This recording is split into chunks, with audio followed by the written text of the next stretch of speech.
السلام علیکم۔ آج کی اس ویڈیو میں ہم رسول پاک صلی اللہ علیہ وسلم کی جوانی کے حالات اور واقعات کا ذکر کریں گے۔ اس ویڈیو کو محبت کے ساتھ اور توجہ کے ساتھ پورا ضرور دیکھیے گا۔ ہمارے رسول پاک صلی اللہ علیہ وسلم جب جوان ہوئے تو آپ صلی اللہ علیہ وسلم نے تجارت کا کام جاری رکھا اور کئی مرتبہ تجارت کا سامان لے کر شام اور یمن گئے۔ نبی پاک صلی اللہ علیہ وسلم بات کے سچے، وعدے کے اور لین دین کے پکے، اس لیے نبی پاک صلی اللہ علیہ وسلم کا کاروبار کامیاب رہا۔ ہر تجارتی سفر میں آپ صلی اللہ علیہ وسلم کو کافی فائدہ ہوتا۔ خانہ کعبہ کی وجہ سے مکہ امن کا شہر تھا۔ جو لوگ اس شہر میں آتے ان کی حفاظت اور مہمان نوازی قریش کے ذمہ تھی، لیکن ایک مرتبہ قریش کے ایک سردار عاص بن وائل نے ایک پردیسی سوداگر سے سامان لیا اور اس کی قیمت نہ دی۔ سوداگر نے قریبی پہاڑ پر چڑھ کر ظلم کے خلاف فریاد کی۔ اس پر قریش کے بہت سے قبیلے اکٹھا ہوئے اور سب نے عہد کیا کہ مکہ کے اندر یا باہر کا جو شخص بھی مظلوم ہوگا اس کی مدد کریں گے۔ انہوں نے عاص بن وائل سے سوداگر کا سامان واپس دلایا۔ اس عہد کو حلف الفضول کہتے ہیں۔ ہمارے رسول پاک صلی اللہ علیہ وسلم بھی اس عہد میں شریک تھے۔ اس وقت آپ صلی اللہ علیہ وسلم کی عمر مبارک 20 سال کی تھی۔ ہمارے رسول پاک صلی اللہ علیہ وسلم کی زندگی اور تجارت میں اپنی سچائی، ایمانداری اور انصاف سے قریش کا بچہ آپ صلی اللہ علیہ وسلم کی تعریف کرنے لگا۔ سب لوگ آپ صلی اللہ علیہ وسلم کو صادق اور امین کہہ کر پکارنے لگے۔ ان لوگوں میں آپ صلی اللہ علیہ وسلم پر اتنا بھروسہ ہو گیا کہ بغیر لکھت کے اپنا روپیہ تجارت کے لیے آپ صلی اللہ علیہ وسلم کے سپرد کر دیتے۔ اس طرح کئی لوگ اپنا پیسہ، زیور اور دوسری چیزیں آپ کے پاس امانت رکھتے۔ جب وہ طلب کرتے تو آپ صلی اللہ علیہ وسلم وہ چیزیں بغیر کمی کے واپس کر دیتے۔ اب ہم رسول پاک صلی اللہ علیہ وسلم کی پہلی شادی کا ذکر کرتے ہیں۔ قریش کے خاندان بنو اسد میں خدیجہ نام کی ایک نہایت سمجھدار اور دولت مند خاتون تھی۔ ان کے پہلے شوہر وفات پا چکے تھے اور اب وہ بیوہ تھی۔ ان کا بہت بڑا تجارتی کاروبار تھا جو وہ اپنے ملازمین اور دوسرے لوگوں کے ذریعے شام اور یمن کے بازار میں بیچتی تھی۔ انہوں نے رسول کرم صلی اللہ علیہ وسلم کی سچائی اور ایمانداری کی تعریف سنی تو آپ صلی اللہ علیہ وسلم سے کہا کہ آپ میرا سامان شام لے جائیں، میں دوسروں کو جتنا حصہ دیتی ہوں آپ کو اس سے زیادہ دوں گی۔ آپ صلی اللہ علیہ وسلم راضی ہو گئے اور بی بی خدیجہ رضی اللہ تعالی عنہا کا مال تجارت لے کر شام گئے۔ ان کا ایک غلام میسرہ بھی آپ صلی اللہ علیہ وسلم کے ساتھ تھا۔ آپ صلی اللہ علیہ وسلم نے شام پہنچ کر یہ مال بہت اچھے منافع پر بیچا۔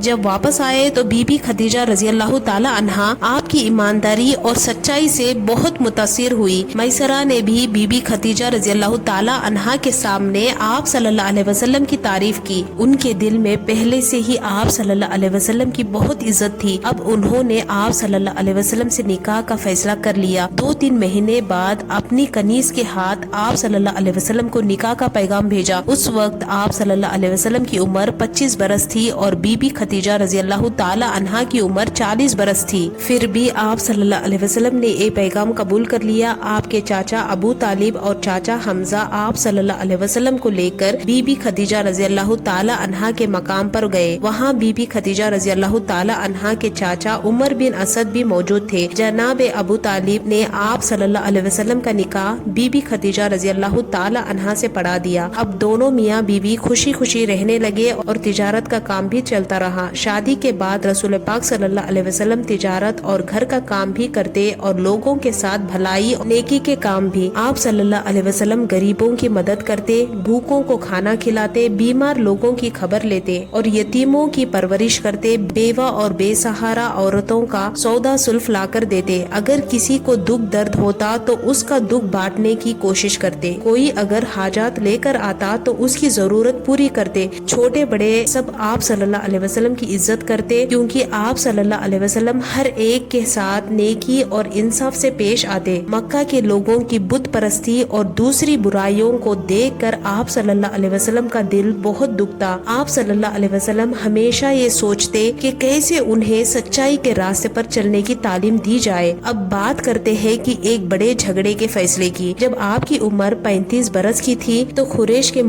قبیلے ایک بڑے جھگڑے میں الجھ گئے۔ قریب تھا کہ وہ ایک دوسرے کے خلاف تلوار اٹھا لیتے۔ رسول پاک صلی اللہ علیہ وسلم وہاں پہنچ گئے اور اس جھگڑے کا ایسا فیصلہ کیا کہ سب کی تسلی ہو گئی۔ ہوا یوں کہ قریش نے کعبہ کی پرانی عمارت کو گرا کر نئے سرے سے بنانا شروع کیا، کیونکہ پرانی عمارت بار بار سیلاب آنے کی وجہ سے بہت کمزور ہو چکی تھی۔ جب بھی بارش ہوتی تھی پہاڑوں سے پانی بہتا اور کعبہ کے ارد گرد جمع ہو جاتا۔ جب عمارت کی دیوار اتنی اونچی ہو گئی کہ اب حجر اسود کو پرانی دیوار سے نکال کر نئی دیوار میں لگانا تھا تو سب قبیلے اس بات پر الجھ گئے۔ ہر قبیلے کی یہ خواہش تھی کہ حجر اسود کو اس کی جگہ پر لگانے کا شرف انہیں ملے۔ اس بات پر تمام قبیلے لڑنے کے لیے تیار ہو گئے۔ حجر اسود کا مطلب ہے کالا پتھر۔ یہ پتھر حضرت ابراہیم علیہ السلام نے اپنے ہاتھوں سے کعبہ کی دیوار میں لگایا تھا۔ مسلمان اس پتھر کو مقدس سمجھتے ہیں۔ کعبہ کے گرد طواف اسی سے شروع ہوتا ہے اور اس کو بوسہ بھی دیا جاتا ہے۔ آخرکار ایک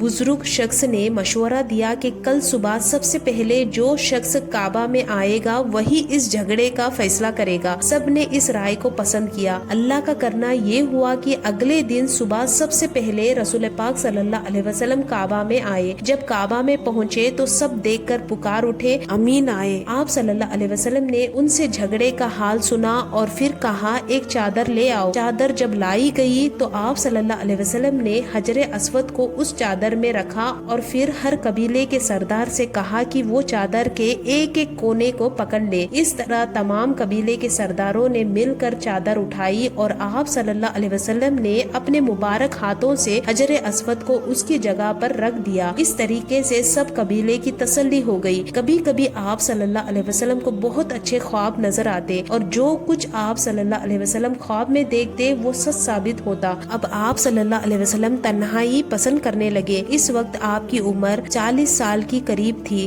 آپ صلی اللہ علیہ وسلم مکہ کی آبادی سے 2 سے 3 میل دور ایک پہاڑ پر چلے جاتے اور وہاں دن رات اللہ کی عبادت میں مشغول رہتے۔ وہ جگہ غار حرا کہلاتی ہے۔ جب کھانے پینے کا سامان ختم ہو جاتا تو آپ صلی اللہ علیہ وسلم واپس گھر تشریف لاتے اور پھر نیا سامان لے کر غار حرا میں عبادت کے لیے لوٹ جاتے۔ آج کی اس ویڈیو میں ہم نے رسول اکرم صلی اللہ علیہ وسلم کی بے داغ جوانی کے چند واقعات کا ذکر کیا ہے۔ امید ہے کہ ویڈیو آپ کو پسند آئی ہوگی۔ ویڈیو کو لائک کیجیے گا، شیئر کیجیے گا اور مزید اسلامی اور انفارمیٹیو ویڈیوز کے لیے ہمارے چینل کو ضرور سبسکرائب کیجیے گا۔ اب ملتے ہیں پھر ایک نئے ویڈیو کے ساتھ، تب تک کے لیے السلام علیکم۔